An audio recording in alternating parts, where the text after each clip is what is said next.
लोकसभा चुनाव से पहले इंडिया गठबंधन में बिखराव के बीच इंडिया टुडे सी वोटर ने मूड ऑफ द नेशन नाम से सर्वे किया है। बहुत सारे सवालों के साथ लोगों से इंडिया गठबंधन पर भी राय ली गई है। पूछा गया है कि विपक्ष में सबसे लोकप्रिय कौन है। सर्वे के नतीजे कह रहे हैं कि लोगों की नजर में राहुल गांधी से दमदार कोई नेता विपक्ष में नहीं है। 21.3% लोगों ने राहुल गांधी को विपक्षी गठबंधन की अगुवाई करने के लिए सबसे सही नेता बताया है। तो दूसरी तरफ अरविंद केजरीवाल दूसरे नंबर पर हैं और तीसरे नंबर पर ममता बनर्जी आई। हालांकि इंडिया गठबंधन की बैठक में ममता बनर्जी और अरविंद केजरीवाल ने मल्लिकार्जुन खड़गे को प्रधानमंत्री उम्मीदवार के तौर पर प्रोजेक्ट करने का आइडिया दिया था, लेकिन विपक्ष के लीडरशिप वाले सवाल पर खड़गे सिर्फ 6% लोगों की पसंद बन पाए।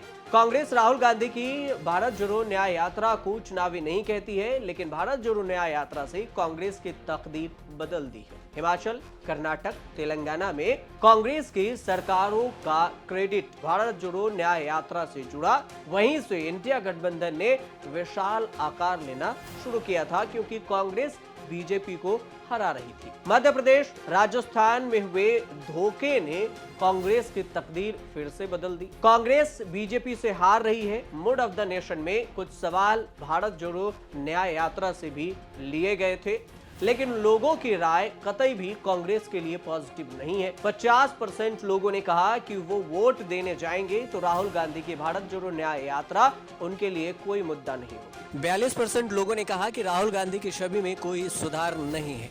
लोगों के मूड में ये बड़ा बदलाव है जो राहुल या उनकी भारत जोड़ो न्याय यात्रा के लिए नेगेटिव है।